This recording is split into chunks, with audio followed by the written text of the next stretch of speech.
وفي تعظيم رسول الله صلى الله عليه وسلم في كلام القديم وفرقانه الحميد. إن الله وملائكته يصلون على النبي يا أيها الذين آمنوا صلوا عليه وسلموا تسليما. صلى الله على سيدنا محمد وآله وصحابه وبارك وسلم. بلغ العلا بكماله كشف الدجى بجماله حسنت جميع خصاله. صلوا عليه وآله. اللهم صل على محمد وعلى آل محمد كما صليت على إبراهيم وعلى آل إبراهيم إنك حميد مجيد. اللهم رب صل وسلم وبارك عليه.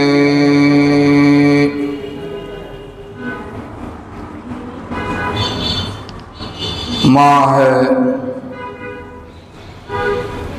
जमादिउल उखरा जमादिउल सानी शरीफेर द्वितीय जुमा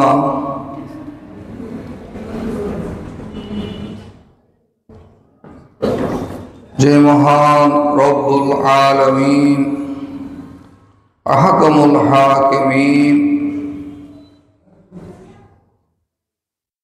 तार उपरंत रहमत दी आज़ानेर आग थेके आमादेरके मस्जिदे जुमार सालात आदायर उद्देश्य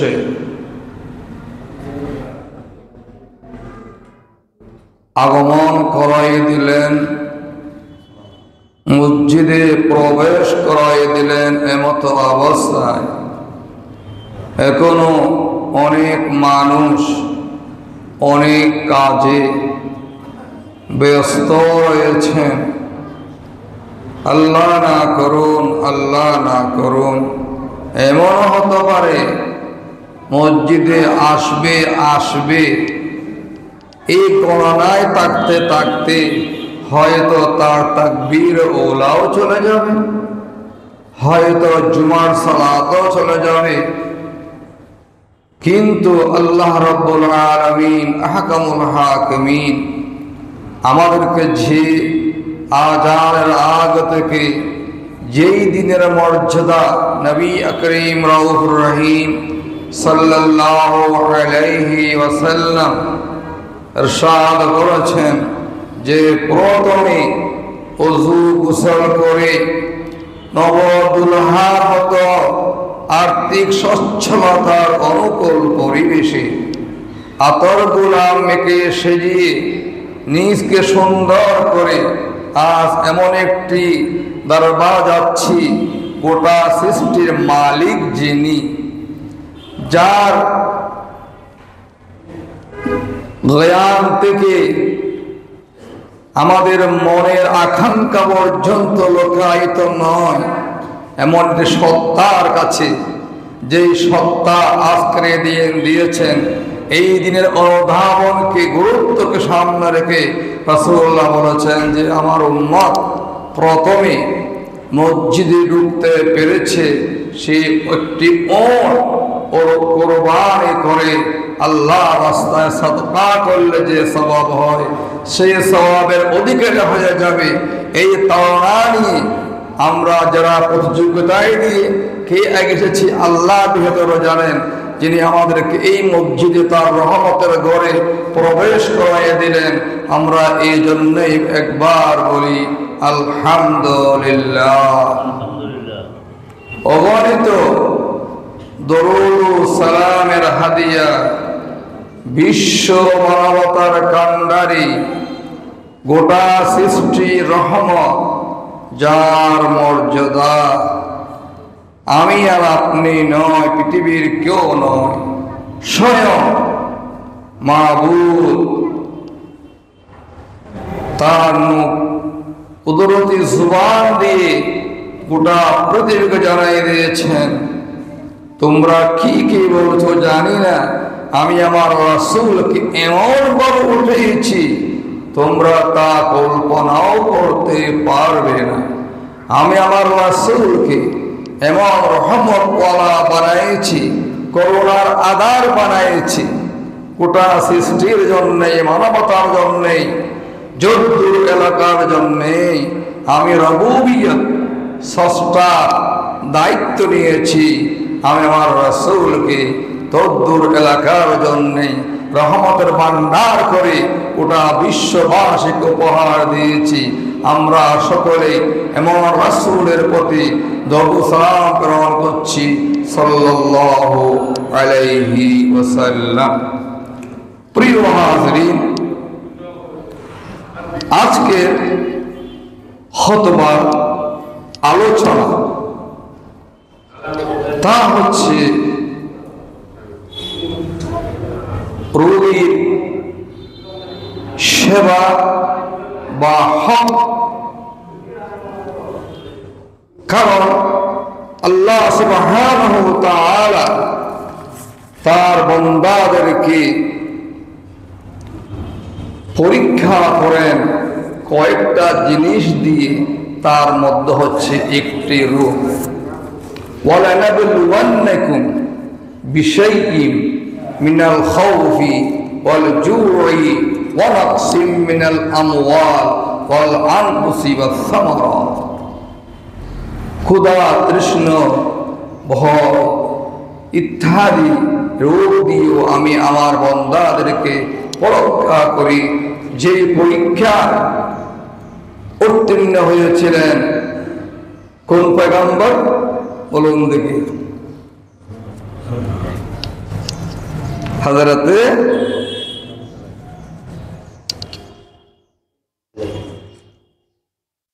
আইয়ুব আলাইহিস সালাম। এমন রোগ দিয়েছিলেন যে রোগের কারণে একজন স্ত্রী ব্যতীত সকল সন্তান সন্ততি এলাকাবাসী সবাই চলে গিয়েছিলেন। এমনকি ঘর থেকে বের করে খোলা আকাশের নিচে জনমানবহীন স্থানে রেখে এসেছিলেন। সেই সময়ে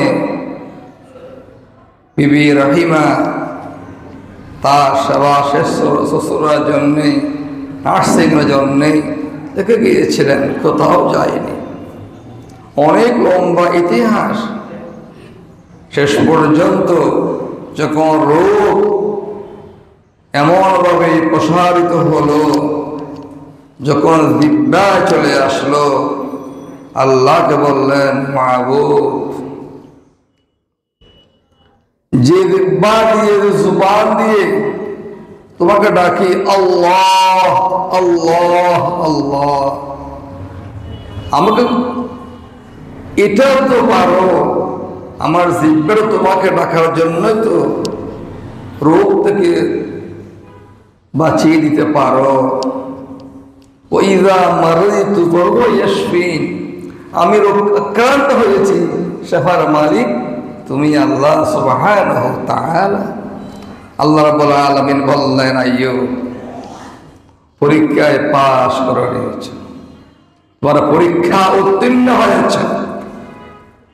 তারপরে বলা হলো সামনে যাও, কদম মারো। পানি বের হয়ে আসলো, গোসল করলো। আগে সেই নবুয়তি শরীর আল্লাহ সুবহানাহু ওয়া তাআলা ফিরিয়ে দিলেন। একবার বলুন না সুবহানাল্লাহ।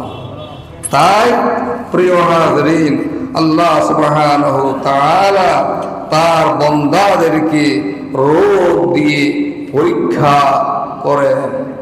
পরীক্ষা শুরু। সুস্থতা মাবুদের বড় একটি নিয়ামত।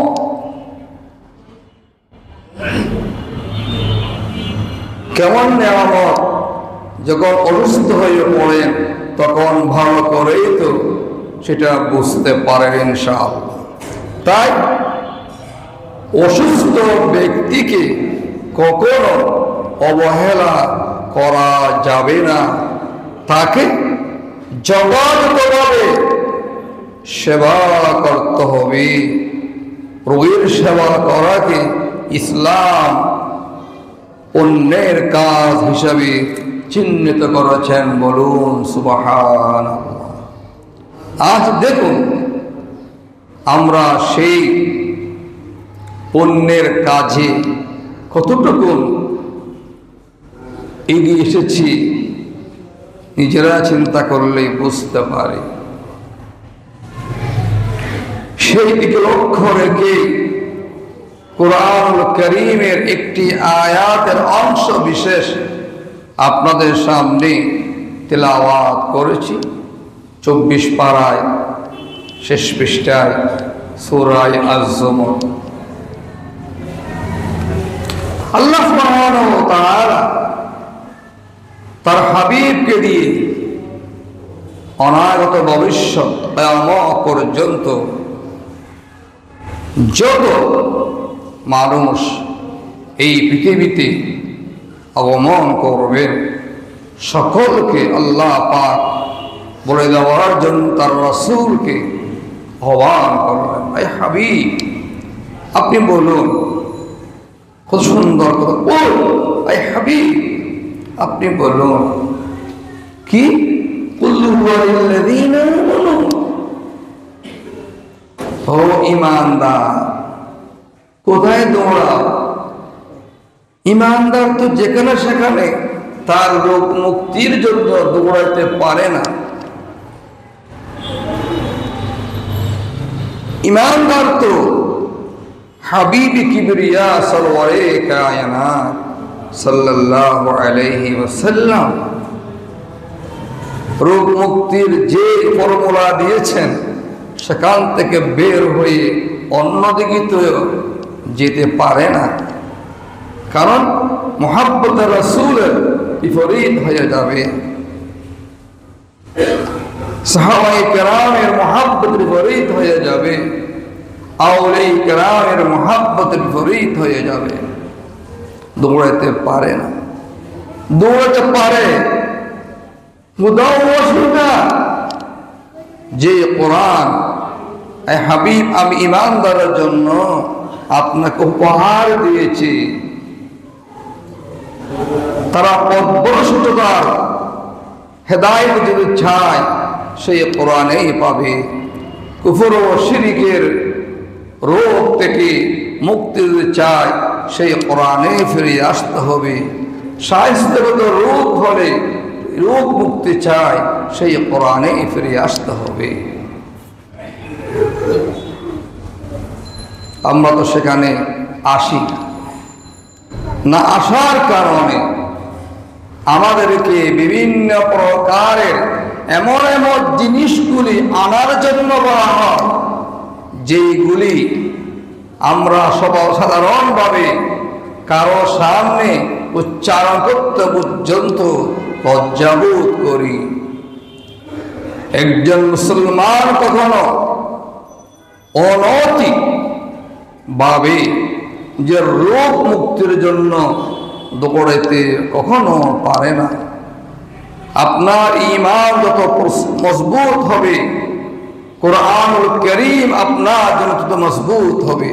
তাই কোরআনুল কারীমের শুরুতে আল্লাহ পাক তার পুত্র জুবান দিয়ে জানাই দিয়েছেন হুদাল লিল মুত্তাকিন।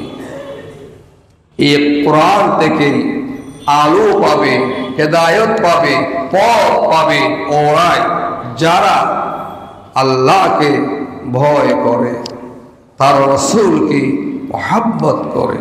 আল্লাহকে ভয় করতে হবে রাসূল খুদা সাল্লাল্লাহু আলাইহি ওয়াসাল্লামের মহব্বতের নিরিখে। অর্থাৎ আল্লাহর হাবিব যেভাবে আপনাকে চলতে বলেছেন সেভাবে যদি আমি চলতে পারি, অবশ্যই আমি রোগ মুক্ত থাকবো ইনশাআল্লাহ তাবারাকা ওয়া তাআলা। খাবার ব্যাপারে কিভাবে খাবো তাও রাসূল বলেছেন। রোগ হয়ে গেলে কিভাবে চলবো তাও রাসূল বলেছেন। কোথাও খেতে গিয়েছি, সন্দেহ হচ্ছে কি ফুলে ফু দিলে ভালো হয়ে যাবো, তাও আল্লাহ রাসূল শিখিয়ে দিয়েছেন। কিছুদিন আগে এক নিউজ পেয়েছিলাম, ইউরোপে একটি মজমা হলো, সেখানে বলা হলো এক মুসলমান ইমানদার, সে বলল তোমাদের 20 দিন আমার কাছে কিছুই না। তারা যাচাই করলো, হ্যাঁ তাহলে 20 আমরা ঢেলে দেব, তোমার আল্লাহ যদি শক্তি হয় তো বিসমিল্লাহ বলে খেলে পানি হয়ে যায়, দেখি হলো। শেষ পর্যন্ত কেউ বিষ খেতে পারে না। মুসলমান বলল আমাকে দাও, সে আল্লাহর নাম নিয়ে ফু দিয়ে খেয়ে ফেললেন, কিছুই হইল না। বোঝা গেল কি বিষের ক্রিয়াকে নষ্ট করার জন্যে যা প্রয়োজন তা আছে আল্লাহ রাসূলের আনিত ইসলামে, আল্লাহ রাসূলের রেখে যাওয়া কোরআন ও সুন্নাতে। আসুন আমরা প্রত্যেকে সেভাবে এগিয়ে যাই। আল্লাহ আমাদেরকে সবাইকে কবুল করুন, আমরা বলি আমিন। সুবহানাকা লা ইলমা লানা ইল্লা মা আল্লামতানা ওয়া মা তাওফীক ইল্লা বিল্লাহ আলাইহি তাওয়াক্কালতু ওয়া ইলাইহি উনীব। রব্বি ইশরাহ লি সাদরি ওয়া ইয়াসসির লি আমরি ওয়াহলুল উকদাতাম মিন লিসানি ইয়াফকাহু কওলি। রাসূল মকবুল রউফুর রহিম সাল্লাল্লাহু আলাইহি ওয়াসাল্লাম ইরশাদ করেছেন, ও আমার উম্মত, তোমরা কিছু কাজ করো। 3টি কাজ করো। প্রথম নম্বর কাজ হচ্ছে তোমরা ক্ষুধার্তকে আহার দাও। আপনার চতুর্পার্শ্বে চলে আছে ক্ষুধার্ত মানুষ। আপনি আর আমি এই শীতের মৌসুমে কত সুন্দর জীবন যাপন করছি।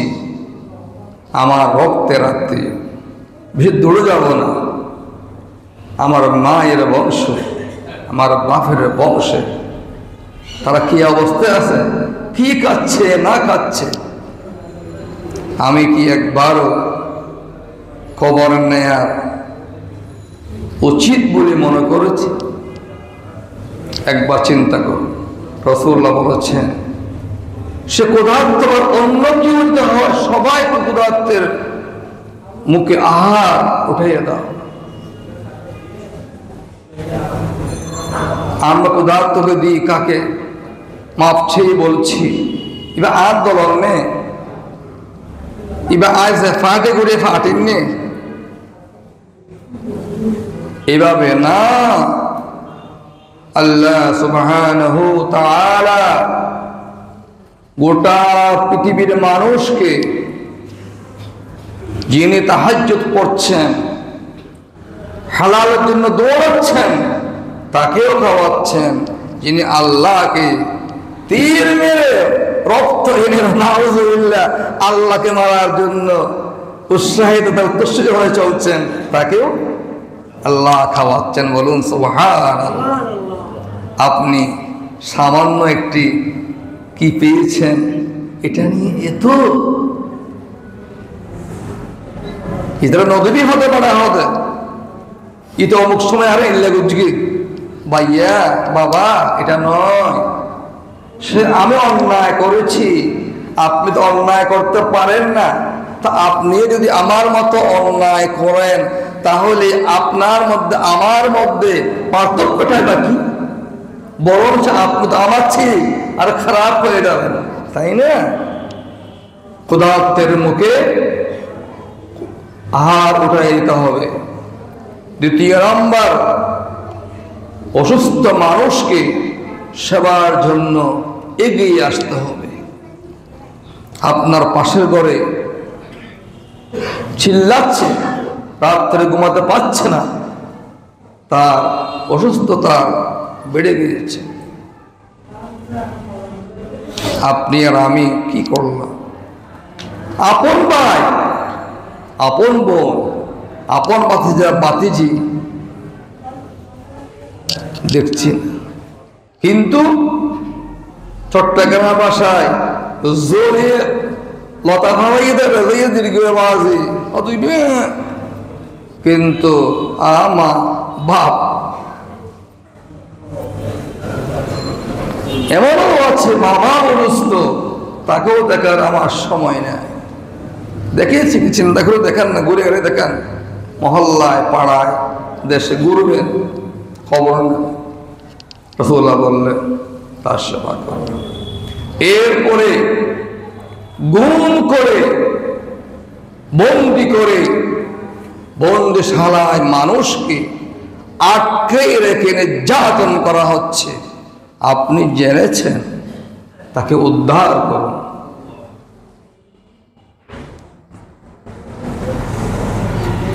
আজ যে আযান শুনে মসজিদে আসলেন, সেই আযানের প্রথম আযানদাতার নাম কি বলুন? কে? হযরত বেলাল হাবশী রাদিয়াল্লাহু তাআলা আনহু। কাফির বেঈমানের মজলুম, বেঈমানদের জুলুমের শিকার, বন্দিশালায় আবদ্ধ, শব্দ নাই, শুধু আঙ্গুলটা উপরের দিকে।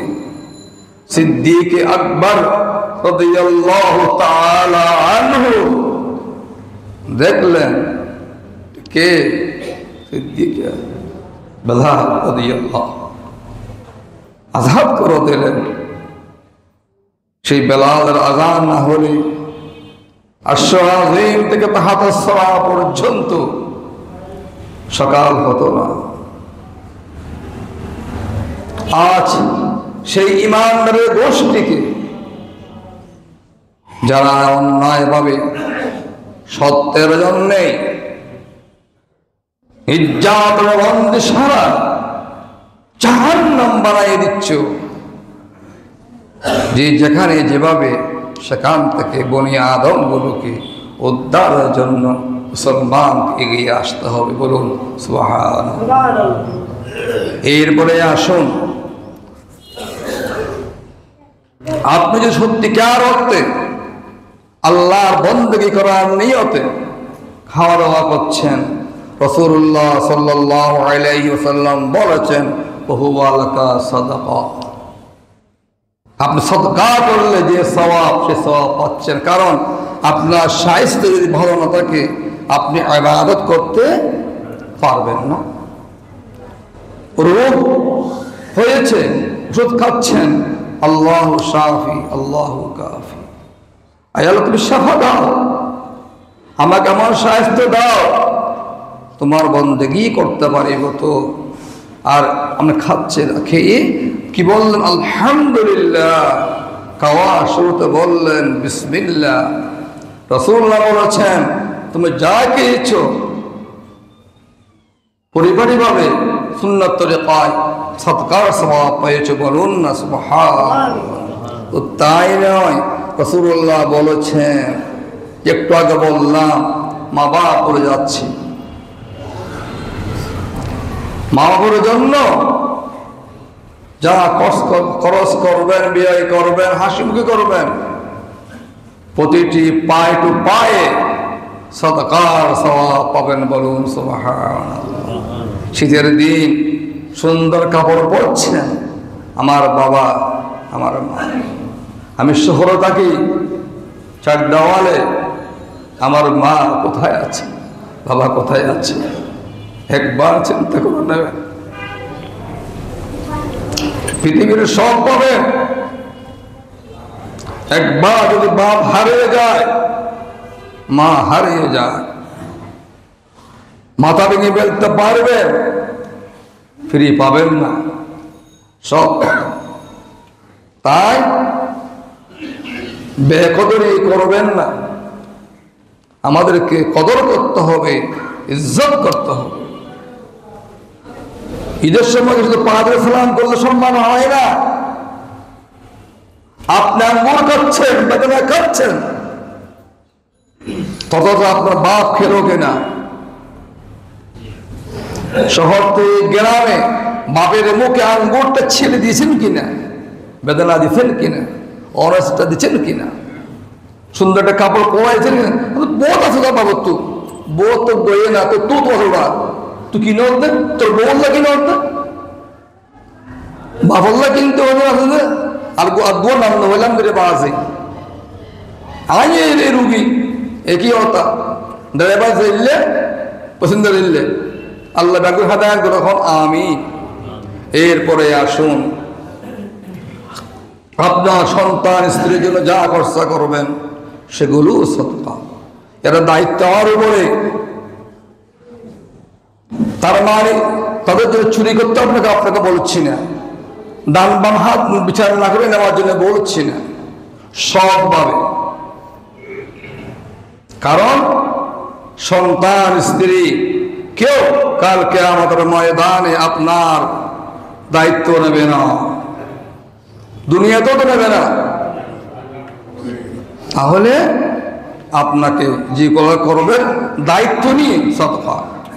এরপরে আসুন, অনেকে খাওয়ার টেবিলে ঘরের খাদের সহযোগী, আমি ওদেরকে আব্দুল বলবো না, ঘরের কাদের সহযোগী ছেলে মেয়ে যেগুলো থাকে তাদেরকে পাশে নিয়ে খায় না, ওদেরকে ভালো করে খাওয়া, এটাও কি হবে? সদকা হবে। শীতের দিকে তাকে জিজ্ঞেস করুন, তোমার মায়ের কোনো চাদর আসেনি, সোয়েটার আসেনি, আপনার ঘরে অনেক কাপড় ফেলে দিচ্ছেন, তাদেরকে দেন।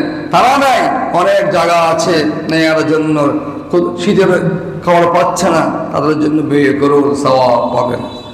হুজুর করিম রউফুর রহিম সাল্লাল্লাহু আলাইহি ওয়াসাল্লাম ইরশাদ করেছেন, একটা ইমানদারের উপরে, একজন মুসলমানের উপরে আরেকজন মুসলমানের অনেক হকের মধ্যে, অধিকারের মধ্যে 6টি অধিকার গুরুত্বপূর্ণ। কয়টি অধিকার বললাম? 6টি। মনে রাখবেন, শুধু শুনলে হবে না, মনে রাখার চেষ্টা করতে হবে। প্রথম নম্বর হক, আল্লাহ জিজ্ঞেস করা হলো, ইয়া রাসূলুল্লাহ, হক গুলো কি? আপনার যখন প্রশ্ন আসেছে না, হক বলগুলো কি আমার, আর হালাল না করেননি? করিত, হ্যাঁ করতেছেন। রাসূলুল্লাহ নির্দিষ্ট করে দিলেন। জিজ্ঞেস করা হলো, মান হুম ইয়া রাসূলুল্লাহ, এগুলো কি? হুজুর সাল্লাল্লাহু আলাইহি ওয়াসাল্লাম প্রথম নম্বর বললেন, একে অপরের সাথে দেখা হলে কি বলো? আসসালামু আলাইকুম ওয়া রাহমাতুল্লাহ। এবার চিন্তা করুন, এই সালামের প্রচলন আমাদের মধ্যে আছে কিনা? ওয়া ইযা হুয়িতুম বিতাহিয়াতিন ফাহাইয়ু বিআহসানা মিনহা আও রুদ্দুহা। আল্লাহু আকবার। সূরা আন-নিসা শরীফ ৫ম পারা আয়াতটি রয়েছে মধ্যখানে। হঠাৎ আমার আয়াত নম্বর মনে পড়ছে না, 10 পৃষ্ঠা শেষের দিকে, হাফেজ কোরআনে। আপনাকে কেউ সালাম দিয়েছেন, সম্মান করেছেন, আপনিও সালাম দেন, তার থেকে বাড়াইয়ে দেন, না পারলে বরাবর দেন। কিভাবে? আপনাকে কেউ বলল আসসালামু আলাইকুম, আপনি বলেন ওয়া আলাইকুম আসসালাম রাহমাতুল্লাহ। আপনাকে বলো আসসালামু আলাইকুম রহমতুল্লাহ, আপনি বলো অবরাকাতুহু, আপনাকে বলো অবরাকাতুহু, আপনি বলো মাগফিরাতুহু। বাড়িয়ে দেন। তা পারলেন না, ওয়ালাইকুম আসসালাম তাহলে বলেন, অনেক কি মুখে উচ্চারণ করে সে শুনে মতো সালাম দেন না। হত দূর উদূর মতো, হ্যাঁ দূরে আছে, আপনার আওয়াজটা সে পর্যন্ত যাবে না, তাকে ইশারা করে আমি আছি, হ্যাঁ তোমার সালাম গ্রহণ করেছি। কিন্তু সামনাসামনি সালাম দিলেন, স্বামী স্ত্রীকে সালাম দেয় না, স্ত্রীকে স্বামীকে সালাম দেয় না, বাপ ছেলে মেয়েকে সালাম দেয় না, ছেলে মেয়ে বাপকে সালাম দেয় না, উস্তাদ শিক্ষককে সালাম দেয় না, শিক্ষক উস্তাদকে সালাম দেয় না, ইমাম মুসল্লিকে সালাম দেয় না, মুসল্লি ইমামকে সালাম দেয় না। Good morning, good evening, good night. কি পেয়েছেন? রাসূলুল্লাহ বলেছেন, আমার আদর্শ সেটা নয়। আমার মহাব্বতের দাবিদার হতে হলে বলতে হবে একে অপরকে দেখা মাত্র আসসালামু আলাইকুম ওয়া রাহমাতুল্লাহ। আপনি বলবেন ওয়ালাইকুম আসসালাম ওয়া রাহমাতুল্লাহি ওয়া বারাকাতুহু। হক, আপনি যদি উত্তর দেন নাই, হকের বিপরীত কাজ করেছেন। আর করা যাবে? বলার সালাম উত্তর না দিয়ে থাকা যাবে? উত্তর দিবেন না? বলেন না, সালামের উত্তর না দিয়ে থাকা যাবে না? সালাম না দিয়ে থাকা যাবে না? আলহামদুলিল্লাহ, তুমি কবুল করো, বলুন আমিন। 2 নম্বর হক হচ্ছে, অনেকে সময় থাকা সত্ত্বেও গরিব মানুষের দাওয়াত গ্রহণ করে না। হ্যাঁ আমার সময় নেই, এটা অন্য কথা। তাহলে কেউ দাওয়াত দিলে আপনাকে সে দাওয়াত গ্রহণ করতে হবে, যদি শরীয়ত সম্মত হয়। আর নয় কেউ বাড়া দাওয়াত দিলে আপনি যাবেন না, কেউ কাউকে হত্যা করতে দাওয়াত দিলে আপনি যাবেন না, কেউ কাউকে নামাজ পড়তে বারবার দাওয়াত দিলে আপনি যাবেন না, গ্রহণ করবেন না। যে দাওয়াত আল্লাহ খুশি, রসুল খুশি, সেই দাওয়াত আপনি অবশ্যই কি করবেন? গ্রহণ করবেন। যদি না পারেন বলবেন। আবার দাওয়াত না দিয়ে সাহাবা দাওয়াত জিজ্ঞেস করে উমুককে বলেছিলেন, উনি আসবে না বলছেন, কিন্তু তাকে আপনি বলেন নাই, তাকে আপনি বলেন নাই, আপনি গুনাহগার হয়েছেন, সে পার পেয়েছে, সেটাও করা যাবে না। কটা পেয়েছেন? 2টা। তৃতীয় নম্বর, আপনার কাছে আমার কাছে এসে কেউ একটি উপদেশ চাইল, বর্ষক্রান্ত হতে পারে, পারিবারিক হতে পারে, দোকান হতে পারে, শিক্ষা হতে পারে, যে কোনো একটু উপদেশ আমার কাছে আপনার কাছে চাইলেও তখন উপদেশ কি করতে হবে? দিতে হবে। জ্ঞান আপনার কাছে আছে বিদায় সে আসছে, আপনি করেন নাই, অন্যায় করেছেন, তাকে সে আপনাকে দিতে হবে। নসিহত চেয়েছে, নসিহত আপনাকে করতে হবে। কে বলল হুজুর আমাকে ওযু শিখাইয়ে দেন, তাকে শিখাইতে হবে। কেউ ওযু জানতেছে না, আপনি দেখেছেন, তাকে এগুলো বলে দিতে হবে। কতগুলো জিনিস উপহার না ছেড়ে দিতে হয়, কতগুলো উপহারকে দিলে ছেড়ে দিতে হয়, সেগুলো জানে না, আপনাকে চাইবে, তাকে ডাকি বলতে হবে। এই জন্য কেউ নসিহত আপনি কিছু ভালো ভালো উপদেশ চেয়েছেন, উপদেশ কি করতে হবে? দিতে হবে। কয়টা পেয়েছেন? 3টা। চতুর্থ নম্বর হচ্ছে, আপনার সামনে কোনো মানুষ হাসি দিয়েছে, আইসেন যে চট্টগ্রামে বলা হয়, আপনি শোনার পরে যিনি দিয়েছেন তিনি বলেন আলহামদুলিল্লাহ, আর যিনি শুনেছেন তিনি কি বলবেন? ইয়ারহামুকুমুল্লাহ। আর উনি কি বলবেন? ইয়াহদিকুমুল্লাহ। ইনি কি বলবেন? ওয়াইয়ুসলিহু বালাকুম। সুবহানাল্লাহ। কমাস কম যিনি হাসি দিয়েছেন তিনি বলুন আলহামদুলিল্লাহ, যিনি শুনেছেন তিনি বলুন ইয়ারহামুকুমুল্লাহ। আলহামদুলিল্লাহ মানে আল্লাহ তোমার শুকরিয়া। আপনার হাসি দেওয়ার সময় হাত দেবেন, দেখবেন বিভিন্ন প্রকারের ছোট ছোট ময়লা, কালো স্বাদ, অনেক ময়লা এখানে জমা হয়ে যাবে, গন্ধ আপনার হৃদয়ে জাম হয়েছিল, আল্লাহর কুদরত দিয়ে এটা বের করে দিয়ে আপনাকে চলার পথের জন্য শ্বাস প্রশ্বাস কি করে দিল? সুন্দর করে সহজ করে দিল। এই জন্য আল্লাহ তুমি আবার বাঁচিয়ে রেখেছে। অনেক সময় তখন মারাও যায়। আলহামদুলিল্লাহ। আপনি যখন আমি আলহামদুলিল্লাহ শুনলাম, আপনি বলবেন কি? ইয়ারহামুকুমুল্লাহ, তোমাকে আল্লাহ রহম করেছে, বলুন সুবহানাল্লাহ। এরপরে আসুন, কয়েকজন ব্যক্তি রুগ্ন হয়েছে, তাকে সুস্থ করে তোলার জন্যে আপ্রাণ চেষ্টা করতে হবে। মহল্লার মধ্যে একজন মানুষ সুস্থ হয়েছে, কিন্তু তার কাছে চিকিৎসা করার মতো ব্যয়বহুল চিকিৎসা পোষায় নেই। পুরা মহল্লা মিলে ঐক্যবদ্ধ হয়ে তাকে চিকিৎসা করার জন্যে আপনাকে এগিয়ে আসতে হবে। আপনার রোগ যেমন তার রোগও তেমন। অনেকে আছেন না না ইতে লাল কি তো মরগ্যই না, ইতে মরগ্যই না। আপনি যে বলেছেন রাসূলুল্লাহর হাদিসের প্রতি আপনি অবমাননা করেছেন। আপনি রাসূলুল্লাহর হাদিস অবমাননা করে আল কিল্লা করে খেতাবতের কোনো দায়িত্ব আল্লাহর কাছে কোনো মূল্য নাই। রাসূল বলে যাও সুবকান হাউদে কোদর পায়দা দেওয়া হবে না। তুমি আমার হাদিসের বিপরীত করেছো, আল কিল্লা পরে খেতাবত দিয়েছো, তো একজন রুগ্ন হয়েছে, তোমার কাছে 10 টাকা চেয়েছে, তুমি দাও নাই, তুমি দাও নাই, দিতে পারতে। তাহলে মোহাব্বত কোথায়? মরুচিকে মোহাব্বত হয় না।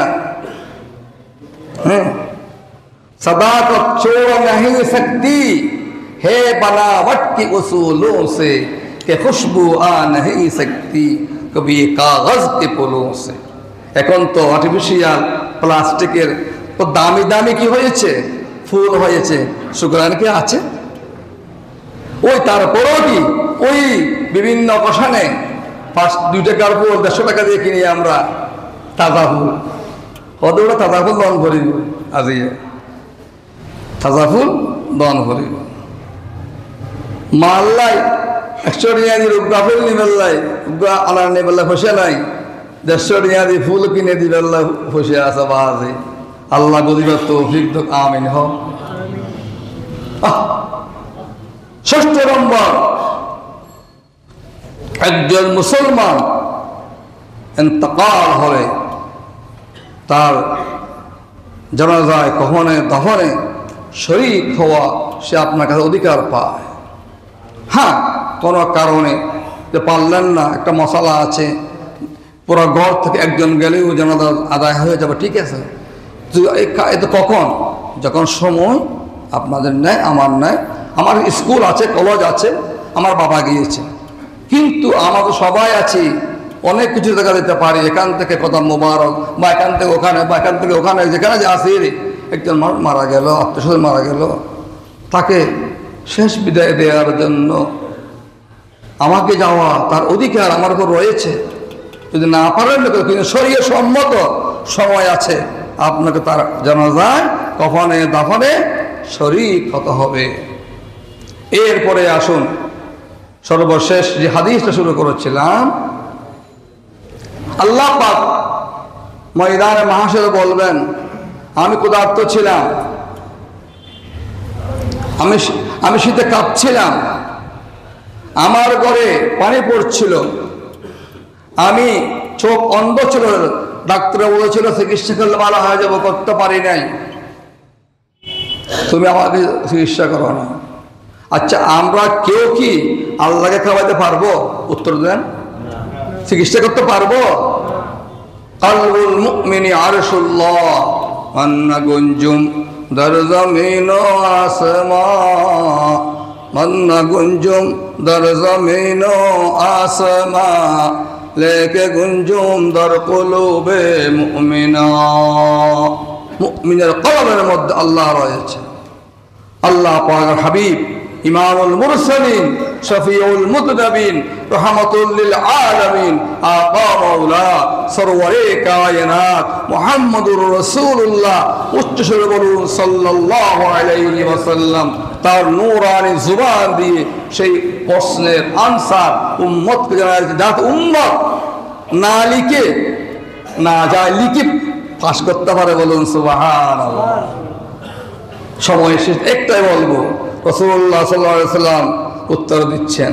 আল্লাহ পাক ডাক দিয়ে বলবেন, ইয়া ইবনে আদম, আমরা পৃথিবীতে আগমনের মূল হযরতে আদম, হযরতে হাওয়া আলাইহিস সালাম। ঠিক কি না? সন্দেহ আছে না? তাহলে আমরা আমার দাদা পরদাদাকে হযরতে আদম আলাইহিস সালাম, মা হাওয়া আলাইহিস সালাম, তা আল্লাহর হাবিব সাল্লাল্লাহু আলাইহি ওয়াসাল্লাম আমাদেরকে বলল, আল্লাহ ডাক দিবে কি বলে জানেন? ইয়া ইবনে আদম, ও আদমের সন্তান সন্ততিগণ, আদমের সন্তান সন্ততিগণ। সহিহ হাদিস। ডাক দিয়ে বলবেন, আমি তো অসুস্থ ছিলাম, আমি তো ক্ষুধার্ত ছিলাম, আমি বাসস্থলহীন ছিলাম, ফলম তাউদিনী, তুমি তো আমাকে কোনো ব্যাপারে সহযোগিতা করনি। আল্লাহ বলবেন তো কুদুরি জবান দিয়ে, ক্ষুধার্ত, ঘর নাই, আমাকে উৎখাত করা হয়েছে, খাবার নাই, শীতবস্ত্র নাই, পানি নাই, গ্যাস নাই, সব বন্ধ। আমি মানবতার জীবন যাপন করেছিলাম, যদিও বা শহরে ছিলাম। তুমি আমাকে কোনো ব্যাপারে সহযোগিতা করো নাই। তখন আমরা বলবো, ক্বালা ইয়া রাব্বি কাইফা আউযু আনতা রাব্বুল আলামিন। আল্লাহ, কিভাবে বললেন? আপনি হলো খালিক, আপনি মালিক, আপনি রাজ্জাক, আপনি গফফার, আপনি সত্তার। আজকে বলতেছেন এ কথা, এটা কিভাবে সম্ভব? আল্লাহ বলবেন, তোমার মহল্লায়, তোমার এলাকায়, তোমার দায়িত্বের আওতাধীন মানুষ ছিল। হয়তো এক সময় তারা যখন তোমার পিছনে দৌড়াছিল অন্যদিকে, আজকে সে শীতের দিনে কাঁপাচ্ছে, গড়ে বাতাস ঢুকতেছে, সে ক্ষুধার্ত, খাবার নাই, টাকা নাই, পয়সা নাই, রোগাক্রান্ত, বাচ্চা কাচ্চা নিয়ে সমস্যা জর্জরিত ছিল।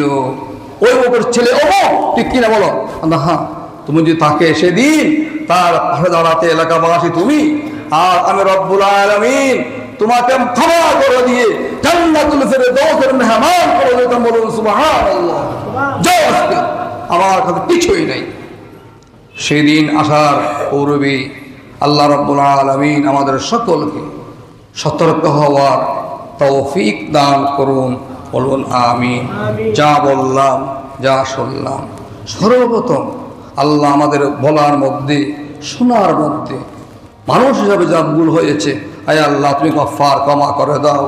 আর যেগুলি আমরা সৎভাবে উপস্থিত মাইকের মাধ্যমে শুনেছি, বুঝেছি সৎভাবে, এগুলো প্রথম যিনি বললেন তাকে এবং যারা শুনলেন সকলকে আমল করে কিয়ামতের ময়দানে তোমার নেককার বান্দাদের কাতারে, তোমার হাবিবি পাকের শাফাআত ওয়ালা উম্মতের কাতারে অন্তর্ভুক্ত হওয়ার জন্য আমাদের সকলকে কবুল আর মঞ্জুর করুন। আমরা প্রত্যেকে বলি আমিন। ওয়া আখিরু দাওয়ানা।